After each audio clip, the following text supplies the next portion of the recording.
నమస్తే నిందేవి, welcome to story board. ఇప్పటిదాకా జరిగిన నష్టం చాలు, ఇకనైనా ఆలస్యం చేయకుండా విపక్షాల ఐక్యత కోసం ప్రయత్నించాలి. ఇది బీహార్ సీఎం నితీష్ కుమార్ కాంగ్రెస్ కిచ్చిన సలహా.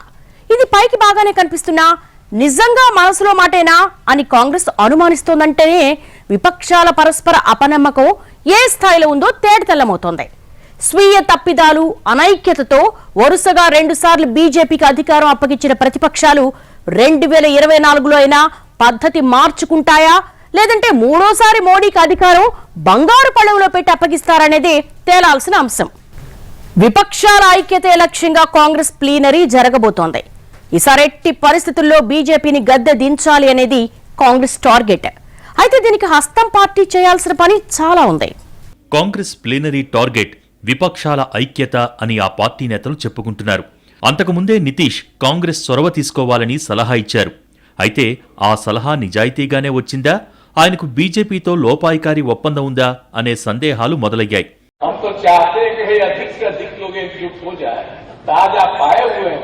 पार्टी के माध्यम से आपके पार्टी के नेतृत्व को हम अनुरोध करेंगे कि जल्दी से जल्दी फैसला करिए और हम लोग को बुला करके बात कर लीजिए कि कहां कहां और किनके किनके साथ एकजुट होकर के अगला चुनाव लड़ना है. ये जिस दिन फैसला कर दीजिएगा और उसी दिन हम सब लोग एकजुट हो जाएंगे, हम मिल करके लड़ेंगे. तब जान लीजिए आप अच्छी तरह से मुक्ति हो जाएगी. और अगर आप लोग ठीक से सोच करके चलिएगा, जो हम कह रहे हैं शुरू से, हम इंतजार करेंगे. अगर मेरा सुझाव को अगर मान लीजिएगा, कहीं 100 के नीचे जाएंगे, जान लीजिए. అటు మమతా, కేజ్రీవాల్ ఆంతర్యమేంటి అనేది కూడా తేలాలి. బెంగాల్ ఎన్నికల ముందు మోడీపై ఓ రేంజ్లో ఫైర్ అయిన దీదీ సీఎం కాగానే సైలెంట్ అయ్యారు. మమతను భయపెట్టారా, బతిమలాడారా అనేది తేలలేదు. కానీ దీదీ అయితే విపక్షాల ఐక్యత ప్రయత్నాలకు దూరంగా ఉన్నారు. కేజ్రీవాల్ వ్యూహాలు అంతుచిక్కటం లేదు. రాహుల్ నడిస్తే పవర్ రాదు, ఫాలో అప్, గ్రౌండ్ వర్క్ జరగాల్సి ఉంది. కాంగ్రెస్ ఇక్కడే ఫెయిల్ అవుతోందనే వాదన గట్టిగా వినిపిస్తోంది. విపక్షాలన్నీ మోడీకి వ్యతిరేకమే కానీ కాంగ్రెస్ను మాత్రం అంటరాని పార్టీగా చూస్తున్నాయి. ఇలాంటి స్థితిలో కాంగ్రెస్ ముందు పెద్ద టాస్కే ఉంది. ఎంత కాదన్నా కాంగ్రెస్ ప్రధాన ప్రతిపక్షం, 100 సీట్లు గెలిచే పార్టీ, 4-5 రాష్ట్రాలలో గెలిచే సత్తా ఉన్న పార్టీ. ఇప్పటికే విపక్షాల అనైక్యత బీజేపీకి బలంగా మారింది. వరుసగా 2 సార్లు అందుకే అధికారంలోకొచ్చింది. పట్టుమని 40% ఓట్లు రాకపోయినా చాలా తేలిగ్గా మ్యాజిక్ మార్క్ దాటుతోంది. దీనికి కారణం 60% ఓట్లు తెచ్చుకునే పార్టీలు చెల్లాచెదురుగా ఉండటమే. మరి రాయ్పూర్ ప్లీనరీలో అయినా కాంగ్రెస్ ఎలాంటి వ్యూహం పన్నుతుంది, విపక్షాల ఐక్యతకు ఎలాంటి చొరవ తీసుకుంటుంది అనేది ఆసక్తి రేపుతున్న అంశం. एकता के लिए भारत जोड़ो यात्रा नहीं निकाला गया था. विपक्ष की एकता एक परिणाम हो सकता है भारत जोड़ो यात्रा का, और इस पर विचार होगा प्लीनरी में. क्या रूप लेगा वो हम अभी नहीं कह सकते, पर जो नीतीश कुमार जी ने बयान दिया है हम उसका स्वागत करते हैं कि उन्होंने माना है कि भारत जोड़ो यात्रा का असर न केवल कांग्रेस पर हुआ है बल्कि भारतीय राजनीति पर भी हुआ है. ये भारतीय राजनीति के लिए एक परिवर्तनकारी क्षण उन्होंने स्वीकारा है और हम इसका स्वागत करते हैं. और हम अपनी भूमिका हम अच्छी तरह से जानते हैं. कांग्रेस ही एकमात्र ऐसी पॉलिटिकल पार्टी है जो बीजेपी के साथ कहीं भी समझौता नहीं किया है. విపక్షాలకు ఒక్కో సందర్భంలో ఒక్కో పార్టీకి ఉత్సాహం వస్తోంది. కానీ మిగతా పార్టీలు ఆ ఉత్సాహంపై నీళ్లు చల్లుతున్నాయి. అందరికీ ఒకేసారి ఉత్సాహం ఎప్పుడొస్తుంది అనేదే తేలాల్సిన అంశం. ఈ విషయంపై క్లారిటీ వస్తే కానీ ఐక్యత అనేది తేలదు. ప్రభుత్వ వ్యతిరేకతను తట్టుకుని బీజేపీ తేలిగ్గా గెలిచేస్తోందంటే దానికి విపక్షాల అనైక్యతే ప్రధాన కారణం. ఎన్నికలొచ్చిన ప్రతిసారి BJP divide and rule policy apply చేస్తోంది. ప్రతిపక్షాలు కూడా అప్పటిదాకా చేసుకున్న బాసలు వదిలేసి కన్ఫ్యూజన్లో తప్పులు చేస్తున్నాయి. ఈ అయోమయాన్ని తొలగించాల్సిన కాంగ్రెస్ స్వీయ తప్పిదాలతో సతమతమవుతోంది. మరి ప్లీనరీలో ఆ తప్పులు దిద్దుకుంటుందా, కొత్త దారి వెతుక్కుంటుందా అనేది అందరినీ ఆకర్షిస్తున్న అంశం. కేంద్రంలో ఎన్డీఏ సర్కారుకు చెక్ పెట్టాలి అనే విషయంలో విపక్షాలన్నీ ఒక్క మాట మీదే ఉన్నాయి. కానీ మోడీకి ధీటైన నాయకత్వం దగ్గరకొచ్చేసరికి బ్రేకులు పడుతున్నాయి. దీంతో ఉమ్మడి నాయకత్వం అనేది మాటల్లోనే కానీ చేతల్లో సాధ్యం కావటం లేదు. సార్వత్రిక ఎన్నికలు ముంచుకొస్తున్నా ఇంతవరకు విపక్షాలు మోడీకి ధీటుగా ఉమ్మడి నాయకత్వాన్ని కానీ కూటమిని కానీ తయారు చేసుకోలేదు. 2019లోనే విపక్ష కూటమి కోసం గట్టి ప్రయత్నాలు జరిగాయి. కానీ అప్పట్లో ఇక్కడ మోడీ అక్కడ ఎవరంటూ బీజేపీ విసిరిన వలకు చిక్కిన విపక్షాలు చెదిరిపోయాయి. దీంతో ఉమ్మడి కల కరిగిపోయింది. ఎప్పుడు దాన్ని అధిగమించడానికి ప్రణాళికలు వేసుకుంటున్నా పరస్పర అపనమ్మకం, తాము ఎక్కడ తక్కువైపోతామో అనే అనుమానాలు వెనక్కి లాగుతున్నాయి. నిజానికి విపక్ష కూటమి నేతలకు జాతీయ ఆకాంక్షలు ఉన్నా వారికి సొంత రాష్ట్రాల్లోనే పూర్తిస్థాయి జనామోదం లేదనే వాదన లేకపోలేదు. జాతీయ స్థాయిలో అయితే మోడీకి దరిదాపుల్లో జనాదరణ ఉన్న నేతగా కూడా ఎవరూ ఎదగలేదు. దీనికి ప్రధాన కారణం విపక్షాల్లో అనైక్యతే అని ప్రత్యేకంగా చెప్పాల్సిన పనిలేదు. ఒకరినొకరు రేసులో ముందుకెళ్లకుండా వెనక్కి లాగుతుంటే ఉపయోగం ఏంటనేది అసలు ప్రశ్న. ప్రధాన ప్రతిపక్షం కాంగ్రెస్ను పెద్దన్నగా ఒప్పుకోటానికి మనసు రాదు. సొంతంగా ఎదగటానికి బలం చాలదు. అటు కాంగ్రెస్ కూడా రాజీ పడటానికి సిద్ధంగా లేదు. ఇలా ఎవరి రిజర్వేషన్స్ వారికున్నాయి. ప్రత్యర్థి ఓటమి కోసం బెట్టు సడలించాలని అందరికీ ఉన్నా పిల్లి మెడలో గంట కట్టేదెవరనేదే చిక్కు ప్రశ్న. రెగ్యులర్గా ఉమ్మడి సమావేశాలు ఏర్పాటు చేసుకోరు. కనీసం పార్లమెంటులో కూడా వ్యూహంతో ఉండరు.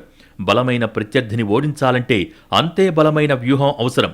కానీ పేకమేడని తలపించే వ్యూహాలతో ఎలా లక్ష్యం సాధిస్తారో ఎవరికీ అంతుబట్టడం లేదు. కనీసం రాష్ట్రాల వారీగా బలాబలాల్ని బట్టైనా అవగాహనకు వస్తారా అంటే అదీ లేదు. నిజాయితీగా ఎవరి బలం ఏంటో లెక్కేసుకోవటానికి ఎవరికీ మనసు రావటం లేదు. ఇప్పటివరకు ప్రాంతీయ పార్టీల నేతలందరూ ఓ వేదికపైకి రాలేదు.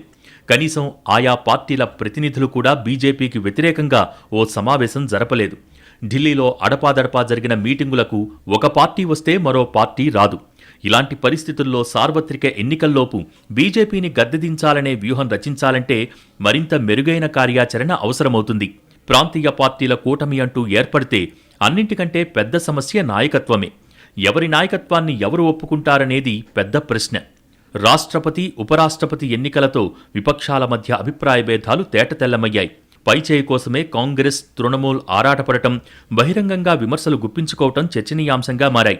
రాష్ట్రపతి, ఉపరాష్ట్రపతి ఎన్నికల్లో క్రాస్ ఓటింగ్ కూడా విపక్షాలకు పెద్ద తలనొప్పిగా మారింది. రాష్ట్రపతి ఎన్నికల్లో విపక్షాలు ఉమ్మడి అభ్యర్థిని బరిలో దించడం వెనుక ఘనత తమదేనని చాటుకునేందుకు అటు కాంగ్రెస్, ఇటు తృణమూల్ గట్టిగానే ప్రయత్నించాయి. బీజేపీయేతర పక్షాల మధ్య వైరుధ్యాలు ఉండటం, ఆ పక్షాలు రాష్ట్ర స్థాయిలో పోటీ పడవలసిన అగత్యం ఉండటం వల్ల బీజేపీ ఆటలు సాగుతున్నాయి. బీజేపీయేతర పక్షాలన్నింటినీ ప్రతిపక్షాల కింద జమకట్టే అవకాశం లేదు. నేషనల్ ఫ్రంట్, యునైటెడ్ ఫ్రంట్ ప్రభుత్వాలు ఏర్పడ్డప్పుడు ప్రాంతీయ పార్టీలు కీలక పాత్ర పోషించాయి. అప్పుడు కాంగ్రెసేతర, బీజేపీయేతర పక్షాల ఐక్యత అన్న సూత్రం పనిచేసింది. మోడీ బలపడుతూ దేశమంతటా ఇప్పటికీ అస్తిత్వం ఉన్న కాంగ్రెస్ కునారిల్లుతున్న స్థితిలో ప్రతిపక్షాల ఐక్యత అంటే బీజేపీయేతర పక్షాల ఐక్యత అన్న అభిప్రాయం మొదలైంది. మోడీ అధికారంలోకి వచ్చిన తరువాత ప్రాంతీయ పార్టీల ప్రభ తగ్గింది. ఇప్పుడు ఉమ్మడి ఎజెండా తేలకుండా ఐక్యత అంటే కష్టమే అన్న వాదన ఉంది. కేవలం మోడీని గద్దెదించాలనే ఆలోచనే తప్ప ప్రత్యామ్నాయ పాలనా విధానం ఏంటో విపక్షాలు బలంగా చెప్పటం లేదు. दिन में सपने देखने पर कोई मनाही है क्या? मनाही नहीं है. 14 याद करें नीतीश कुमार, फिर आए 19 में साथ उनके एमपीज में भगदड़ मची हुई हम जानते हैं. 24 में वही होगा. बीच में तो बहुत जगह हुई, यूपी में भी यही बोले, बाकी जगह बोले. फिर कह रहा हूं, देश बदल गया है, देश के लोगों की सोच बदल गई है. नरेंद्र मोदी गरीबों के नेता है, पिछड़ों के नेता है, देश के नेता है. पूरा देश सुरक्षित है उनके हाथ में, देश की जनता समझ. ఒకవైపు విపక్ష ఐక్యతకు ప్రయత్నాలు జరుగుతుండగానే విపక్షాల్లో మోడీ, బీజేపీకి కోవర్టులున్నారన్న ప్రచారం జరుగుతోంది. కొందరు నేతల తీరుపై అనుమానాలు వస్తున్నాయి. ప్రతిపక్షాలు అధికారంలో ఉన్న రాష్ట్రాలలో ముఖ్యమంత్రుల మీద కసి తీర్చుకోవాలనుకున్నప్పుడు మోడీ సర్కార్ ఓ విశిష్టమైన పద్ధతి అనుసరిస్తోంది. కేజ్రీవాల్ మీద విమర్శలకు మాత్రమే పరిమితమవుతూ ఆయన తరువాతి స్థానంలో ఉన్న మనీష్ సిసోడియా మీద సీబీఐ చేత దాడులు చేయించింది. ఢిల్లీ ప్రభుత్వ అబ్కారీ విధానంలో అవకతవకలు, అక్రమాలు ఉన్నాయన్న కారణం చూపి సీబీఐని దాడులకు పురుకొల్పారు. సీబీఐ కాకపోతే ఎన్ఫోర్స్మెంట్ డైరెక్టరేట్ను ప్రయోగించడం పరిపాటైపోయింది. విపక్షాలను బలహీనపరచడం ద్వారా అధికారంలో ఉండాలనుకుంటోందని బీజేపీని తప్పుబట్టలేం. ఎందుకంటే అది రాజకీయ వ్యూహంలో భాగం. రాజకీయ చదరంగంలో ఎత్తులకు పై ఎత్తులు ఎప్పుడూ ఉంటాయి. అందుకే బీజేపీ వ్యూహాలకు ప్రతిపక్షాలు కౌంటర్ ప్లాన్ రెడీ చేసుకోవాల్సిందే. విపక్షాలు ఐక్యం కాకుండా చూడాలని బీజేపీ సహజంగానే ప్రయత్నిస్తుంది. ప్రత్యర్థి బలపడకుండా చూస్తే యుద్ధం సగం గెలిచినట్టే అనే సూత్రాన్ని నమ్ముకుంటోంది. అయితే విపక్షాలు మాత్రం ప్రతిసారి బీజేపీ ట్రాప్ లో పట్టమే ఇక్కడ అంతు చిక్కని ప్రశ్న. విపక్షాలు పరస్పర అపనమ్మకం అనే సమస్యతో బాధపడుతున్నాయి. కాంగ్రెసేతర కూటమి సాధ్యం కాదని తెలిసి మమతా, కేజ్రీవాల్ లాంటి వాళ్లు అందుకోసం గట్టిగా ప్రయత్నిస్తున్నారు. నితీష్ ఎప్పుడేం చేస్తారో తెలియని పరిస్థితి. కేసీఆర్ బీఆర్ఎస్ పెట్టినా కాంగ్రెస్తో కలవనంటున్నారు. ఎంఐఎంతో కలిస్తే సెక్యులర్ ఇమేజ్ పోతుందని కాంగ్రెస్ భయపడే పరిస్థితి. ఇలా కొన్ని కాంబినేషన్లు సాకారం కాకుండా బీజేపీ ముందరి కాళ్లకు బంధం వేసి పెట్టింది. ప్రతిపక్షాలు ఆ అడ్డుగోడలు దాటలేక కుస్తీ పడుతున్నాయి. గత 10 ఏళ్లుగా ఎంత మోడీ వేవ్ ఉన్నా విపక్షాల ఐక్యత ఉన్న చోట బీజేపీకి ఇబ్బందులు తప్పలేదు. ఈ విషయం ప్రూవ్ అయినా పార్లమెంటు ఎన్నికల్లో మాత్రం ఆ యూనిటీ కనిపించడం లేదు. ఓ అంశంపై బీజేపీని అన్ని పార్టీలు తప్పుపడతాయి. ఇంకేముంది, అందరూ కలిసి ఆందోళన చేస్తారు అనుకునే సమయంలో ఒక్కో పార్టీ కాడి కింద పారేస్తోంది. ఇదంతా వెనక నుంచి ఎవరో నడిపిస్తున్నట్టుగా వ్యూహాత్మకంగా ఓ క్రమ పద్ధతిలో జరుగుతుంది.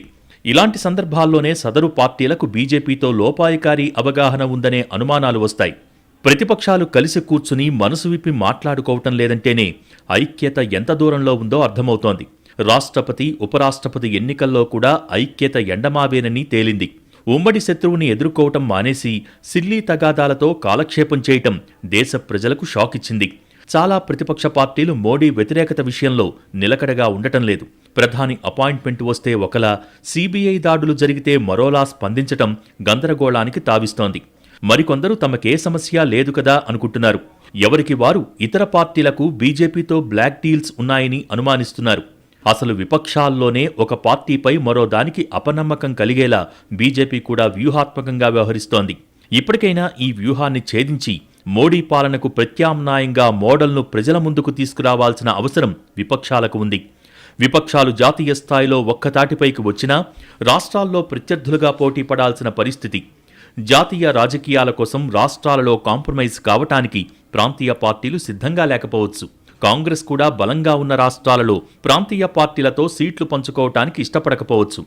ఈ విషయాలు తేలకుండా కూటమి అంటే కష్టమే. ఇదేదో ఐకమత్యత వస్తే బీజేపీ నోటీసడం కరెక్ట్ కాదు. ఐకమత్య కంటే ముఖ్యం ప్రజల్లో నరేంద్ర మోడీ బీజేపీ మీద ప్రేమ తగ్గిందా, మోసు తగ్గిందా, దాని తర్వాత బీజేపీ ఆర్గనైజేషన్ బలంగా ఉన్నదా, దెబ్బతినేసిందా. ఉదాహరణగా బీజేపీ గుజరాత్లో విశేషమైన బలం ఉన్నది, మోడీ ఇమేజ్ ఉన్నది, గెలిచారు. హిమాచల్ ప్రదేశ్లో బీజేపీ ఆర్గనైజేషన్ ఫెయిల్ అయ్యింది కాబట్టి కాంగ్రెస్ పార్టీ మొన్న గెలిచారు. సో ఐకమత్య ఆపోజిషన్లో ఉంటే బీజేపీ ఓడిపోతాడని ఏమీ లేదు. బీజేపీ బలం తగ్గుతుందా, మోడీ ఇమేజ్ తగ్గుతుందా, దాని మీద ఆధారపడి ఉంటుంది. ఆపోజిషన్లో ఎవరు ముందరకు వస్తారు, కాంగ్రెస్ పార్టీ నాయకులు వస్తారా, ప్రధానమంత్రికి ఒక న్యూట్రల్ నాయకుడు వస్తారా, అది కూడా కొంచెం ఇంపాక్ట్ ఉంటుంది. సుస్థిర ప్రభుత్వం, దాని పనితీరుపై డేగకన్ను వేసే ధీటైన ప్రతిపక్షం ప్రజాస్వామ్య రథానికి 2 చక్రాలు. పిడుగుకు గొడుగు అడ్డం పెట్టే స్థాయికి విపక్షం నీరసించిపోతే ప్రగతి పథంలో జాతి ప్రస్థానం కుంటుపడుతుంది. జనతంత్రం కాస్త ఏకపక్షమై ప్రజాభీష్ట సిద్ధి గాలిలో దీపమవుతుంది.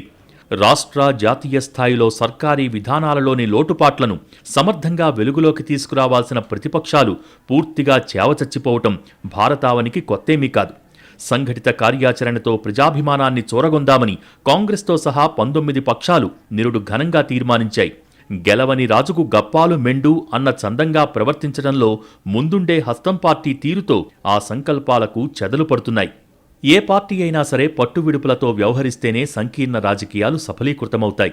ప్రతి ఒక్కరి కోసం అందరినీ కలుపుకుని వెళ్లే విజ్ఞత, విశాల మనస్తత్వం భాగస్వామ్య పక్షాల సొంతమైతేనే కూటములు నిలబడతాయి, 4 కాలాల పాటు మనుగడ సాగించగలుగుతాయి.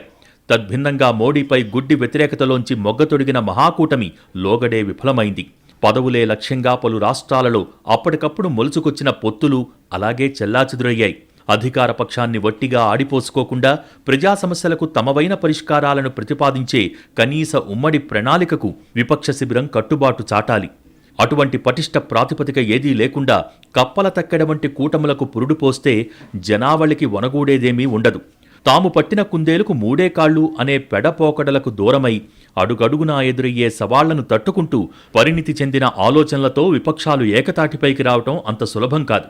జనహితమే పరమావధిగా ఆ ఐకమత్యాన్ని సాధించి బలమైన, నిజమైన ప్రత్యామ్నాయానికి పాదులు తీసేందుకు అవి చిత్తశుద్ధితో సంసిద్ధమవుతాయా అన్నదే అసలు ప్రశ్న. జాతీయ స్థాయిలో ప్రతిపక్షాల ఐక్యతకు అనేక రకాల ప్రయత్నాలు జరుగుతున్నాయి. బీజేపీని ఖచ్చితంగా వ్యతిరేకిస్తున్న పార్టీలలో మోడీ వ్యతిరేకతకు ఏమాత్రం కొదవలేదు. కానీ ప్రతిపక్షాల ఐక్యతకు కృషి చేస్తున్న నాయకులలోనే నాయకత్వం తమ చేతిలోనే ఉండాలన్న ఆకాంక్ష బలంగా కనిపిస్తోంది. నాయకత్వం అనేది చిన్న విషయం, ప్రత్యామ్నాయ పాలనా విధానమే పెద్ద విషయం అనే చర్చ కూడా ఉన్నా ఇది పెద్దగా ఫోకస్ కావటం లేదు. విపక్షాలవి చిల్లర కొట్లాటలని బీజేపీ సెటైర్లు వేస్తున్నా కూడా ప్రతిపక్ష శిబిరంలో మార్పు రాకపోవటం అందరికీ ఆశ్చర్యం కలిగించే విషయం. తమ తప్పుల్ని స్వయంగా ప్రత్యర్థి చెబుతున్నా దిద్దుకోలేకపోవటం కంటే దారుణం మరొకటి లేదు. విపక్షాలు చేస్తున్న ఫీట్లు చూసి బీజేపీ ఆత్మవిశ్వాసం కాస్త అతివిశ్వాసంగా మారుతోంది. తమను ప్రతిపక్షాలే గెలిపిస్తాయనే భావన బీజేపీకి వచ్చేసిందంటే అతిశయోక్తి కాదు. ఇప్పటికైనా విపక్షాలు చిన్న చిన్న అడ్డంకులు దాటుకుని నిర్మాణాత్మక ప్రత్యామ్నాయం నిర్మించకపోతే ప్రజలు క్షమించబోరనే వాదనలు ఉన్నాయి. మరి ఈసారైనా నితీష్ చెప్పినట్టు కలిసి నడుస్తారా లేదా అనేది చూడాలి. సలహా ఇచ్చిన వాళ్లు కూడా ఇదే మాటపై ఎన్ని రోజులు ఉంటారో కూడా సస్పెన్సే. మొదట విపక్ష శిబిరంలో పరస్పర అపనమ్మకం ఉండకూడదు. బీజేపీ ఓటమి తర్వాతే నాయకత్వం సంగతి తేల్చుకుందాం అనే అవగాహనకు రావాలి. ఇవన్నీ జరిగేటప్పుడు కాషాయ పార్టీ షరామామూలుగా ఎదురుదాడి చేస్తుంది. దీన్ని సమర్థంగా తట్టుకుని అనుకున్న లక్ష్యం దిశగా సాగితేనే విపక్ష ఐక్యత సాకారమవుతుంది. ప్రస్తుతం విపక్ష కూటమికి బయట నుంచి సవాళ్లేమీ లేవు. అంతర్గత సమస్యలు చక్కదిద్దుకుంటే అదే 10,000 అన్నట్టుంది వ్యవహారం. మోడీ వేవుతో బీజేపీ 2 సార్లు కేంద్రంలో తిరుగులేని ఆధిపత్యం ప్రదర్శించింది. విపక్షాలకు ఏమాత్రం అవకాశం ఇవ్వకుండా ఏకపక్ష విజయం సాధించింది. 2024లో తిరిగి 3వసారి విజయం సాధించాలని ఉవ్విళ్లూరుతోంది. అయితే ఈసారి ఎలాగైనా బీజేపీని ఓడించాలని ప్రయత్నిస్తున్నాయి విపక్షాలు. ఇందుకోసం కలిసికట్టుగా పనిచేయాలని భావిస్తున్నాయి. జరుగుతున్న పరిణామాలను పరిశీలిస్తే ఈ విషయం స్పష్టమవుతోంది. ఐక్యత విషయంలో కాంగ్రెస్ మిగతా విపక్షాల మధ్య రాజకీయ దోబూచులాట జరుగుతోంది. ఎవరు మొదట ఐ లవ్ యూ చెప్పాలనేది పెద్ద విషయంగా మారింది. ఎవరికి వారే బెట్టు చేస్తున్నారు. బీజేపీ అందరినీ మింగేస్తోందని తెలిసినా ఉమ్మడి పోరు పేరుతో సొంత అస్తిత్వాన్ని తాకట్టు పెట్టలేమంటున్నారు. అసలు కలవకముందే వచ్చే పర్మ్యుటేషన్స్ అండ్ కాంబినేషన్స్ ఊహించుకుని ముందస్తుగా దూరం జరుగుతున్నారు. ఎవరికి వారు పరిధులు నిర్ణయించుకుని అవి దాటడానికి ఇష్టపడటం లేదు. 2014 వదిలేసినా 2019లో విపక్షాలు కూటమి కట్టడంలో ఫెయిల్ అయ్యాయి. కనీసం 2024లో అయినా సక్సెస్ అవుతాయా, లేదంటే రొటీన్ సీన్లతో మోడీనే 3వసారి ప్రధానిని చేస్తాయా అనేది చూడాలి.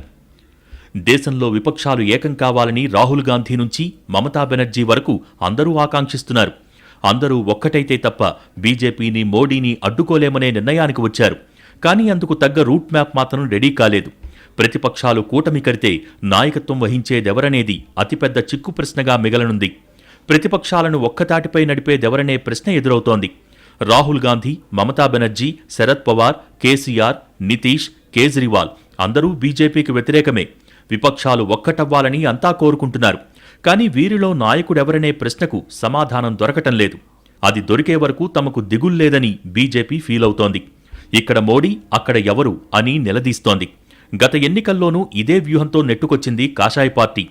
2024 ఎన్నికల నాటికి పొలిటికల్ సీన్ మారాలంటే దానికి చాలా బ్యాక్గ్రౌండ్ వర్క్ జరగాలి. మొదట విపక్షాల మైండ్ సెట్ మారాలి. ఫైనల్ టార్గెట్ రీచ్ అవ్వాలంటే ఎవరేం చేయాలో పని విభజన చేసుకోవాలి. అందుకు తగ్గట్టుగా వ్యూహాలు రూపొందించుకోవాలి.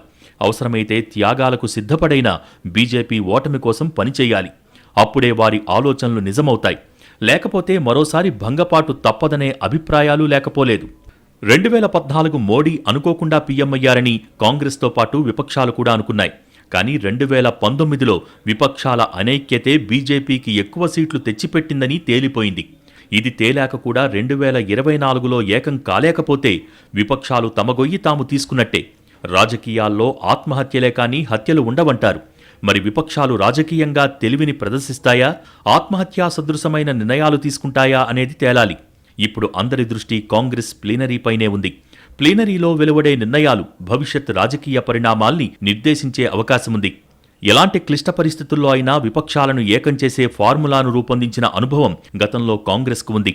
ఈసారి కూడా వినూత్న ఫార్ములా తెరపైకొస్తుందా అనేది చూడాలి. ఇప్పటికే కొన్ని పార్టీలతో సంప్రదింపులు జరిపిన కాంగ్రెస్కు కొంత ఫీడ్బ్యాక్ ఉంది. ఆ ఫీడ్బ్యాక్తో ఓ పాలసీ తయారు చేయొచ్చనే ఊహాగానాలు ఉన్నాయి.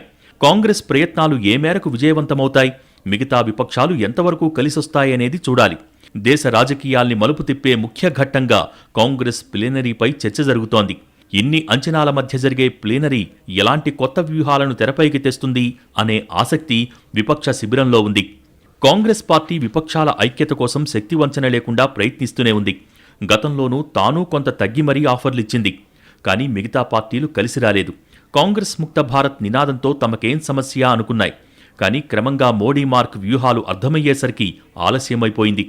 కాంగ్రెస్ చెప్పినట్టుగా ముందే జాగ్రత్త పడాల్సిందని తీరిగ్గా చింతిస్తున్నాయి. ఇప్పటికీ కాంగ్రెస్ను పెద్దన్నగా కాదు కదా, కనీసం భాగస్వామిగా కూడా వద్దంటున్న పార్టీలు ఉన్నాయంటే బీజేపీకి అంతకంటే పెద్ద పండుగ మరొకటి ఉండదు. ఈ ఒక్క లూప్ హోల్తో తాము ముచ్చటగా మూడోసారి అధికారంలోకి వచ్చేస్తామని బీజేపీ నమ్ముతోంది. బీజేపీని గద్దెదించాలనే పట్టుదల కాంగ్రెస్ మాదిరిగా మిగతా పార్టీల్లో ఉందా అనే అనుమానాలు కూడా పుట్టుకొస్తున్నాయి. బీజేపీ కాకపోతే కాంగ్రెస్కు అధికారం వస్తుంది, మాకేంటి అని ఆలోచించే పార్టీలు ఇంకా ఉండటమే బీజేపీ పంట పండిస్తోంది. సరిగ్గా ఏడాదిలో ఎన్నికలు ఉన్న తరుణంలో విపక్షాలు ఏమాత్రం వ్యూహాత్మకంగా వ్యవహరిస్తాయి, బీజేపీ ఎలాంటి కౌంటర్ వ్యూహాలు పన్నుతుంది అనేది చర్చనీయాంశంగా మారింది. ఇది వాళ్ళ స్టోరీ బోర్డ్. నమస్తే.